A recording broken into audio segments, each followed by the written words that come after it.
A victory at the weekend against Espanyol saw Barcelona wrap up La Liga title with still 4 games remaining. The front page of Mundo Deportivo says champions. Meanwhile, Marca, remember a Madrid-based newspaper, says they deserve it. Well, the parade was today. And what a parade it turned out to be. Take a look at the scenes here. Thousands and thousands of fans lining the streets of Barcelona to celebrate what is, of course, their first title since 2019. Xavi's first title as a manager, of course, bringing them La Liga title. For more on this, let's welcome in, shall we? Sid Lowe joins us from Spain. Sid, looking at those scenes, you kind of forget, I suppose, because the manner of which they've won this, how important this title is to the fans. Yeah, and I think it really is. It's very significant indeed. And one of the things that makes this so interesting is that, of course, we've watched Barcelona over the years occasionally feel like winning the league title wasn't such a big deal. Now, you just mentioned the fact that this is the first league title since 2019. Remember, in August of 2019, so 3 months after the end of that season, 18-19 season, when Messi had promised the Champions League, he took the microphone in that pre-season presentation and said, I think one day we will realise how difficult it is to win the league title. Barcelona had won 8 of the previous 11, but they didn't celebrate 2019. There wasn't a bus parade like there's been today, partly, of course, because they won it just in the build-up to the game at Anfield, which, of course, famously they lost, but also because of that sense that winning the league was just kind of what Barcelona did. It was just expected. And I think one of the reasons for the scenes today is the fact that it's been since 2019 since they last won it. I think it's the fact that they know that, of course, this is the first league title in a post-Messi era, that this wasn't necessarily expected, that they know they've come from a period of crisis. They know that they have really big financial problems. And so I think there's a sense of, despite all of these things, Barcelona have won the league and won the league very well with 4 games still to go. And I think there is a sense of kind of re-evaluating what it means to win the league title. And so in that sense, this has felt more significant, more important than it was back in the day when they were winning it, but hoping to go on and win the Champions League as well. But I imagine, Sid, overall, big picture, this is seen as a stepping stone to getting back to the Barcelona way. Because obviously, as much as they can celebrate winning La Liga, disappointing elimination in the Europa League, humiliated in the Champions League, Copa del Rey semi-final beaten by Real Madrid. It hasn't gone all their way, but now it's all about focusing on the positives. But we know what fans' expectations are like when it comes to big clubs like Barcelona. What does this season do to their expectations looking ahead? Yeah, no, I think you're absolutely right. And I think that's another important part of this. That's part of the reason why this is seen as a big deal, because of exactly that. Because this is seen as the, if you like, the first step towards Barcelona being on their way back. Because I think when you look at the situation they were in, when you look at the economic crisis, and we're talking about a club that's got $1 billion worth of debt, when you look at the fact that Messi had departed, that sense of an end of an era, it's not just about winning the league, although that's very important. It's about what that symbolises. That idea that Barcelona can compete again. And you're right, it comes in the context of European failure. And bear in mind that a European failure is, well, it's quite literally double, isn't it?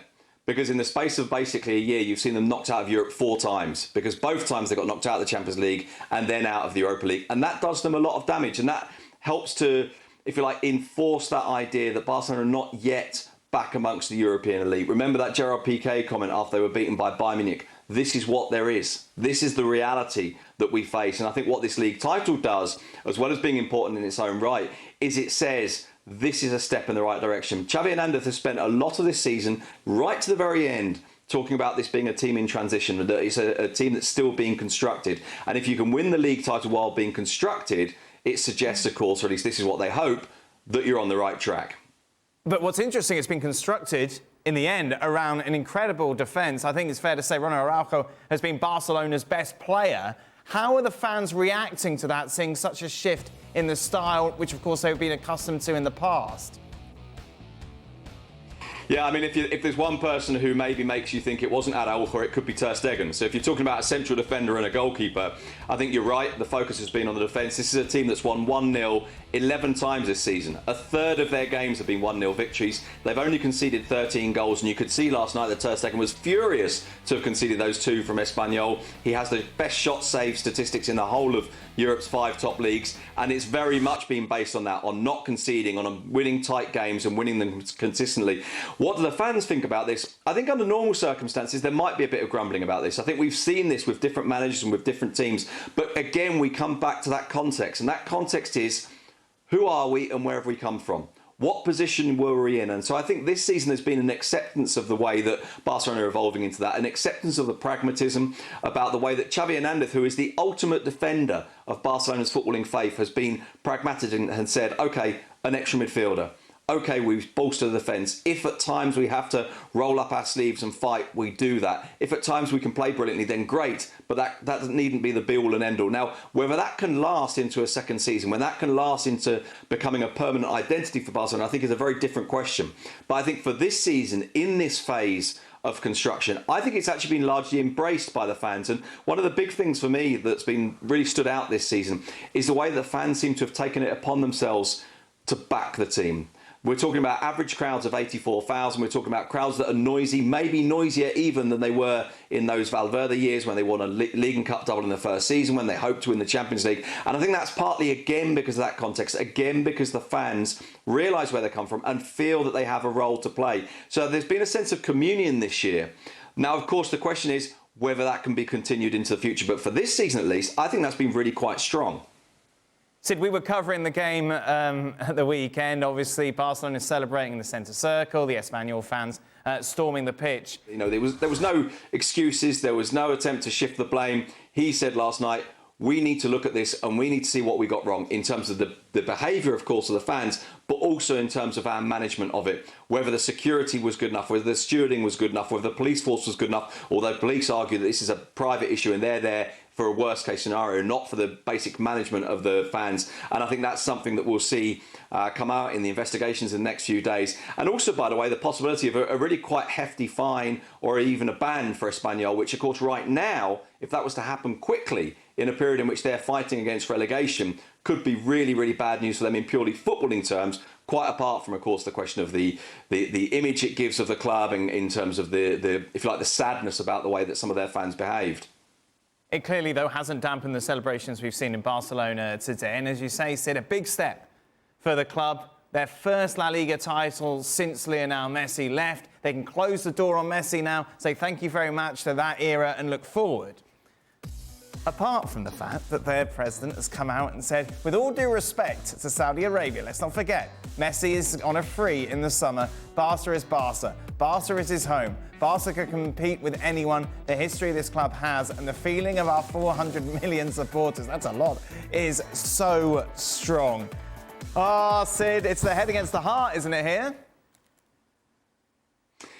A little bit, yeah. We're in a position where everybody wants this to happen. I think there's very little doubt about that, given the other alternatives for Messi, given the situation of Barcelona. I think for Joan Laporta, this is emotionally a very, very important issue for him. Bear in mind that he knows that people see him not just as the president who was in power when Messi walked away, but given the way that Messi reacted, given the way that Messi's father reacted after the event, the president who's seen as being responsible for it as well, that he wasn't able to get things in place to be able to keep Messi there and maybe didn't manage it as well as he would like. So I think there's an emotional need for Joan Laporta as well as for Lionel Messi. The question mark now is, how do you do it?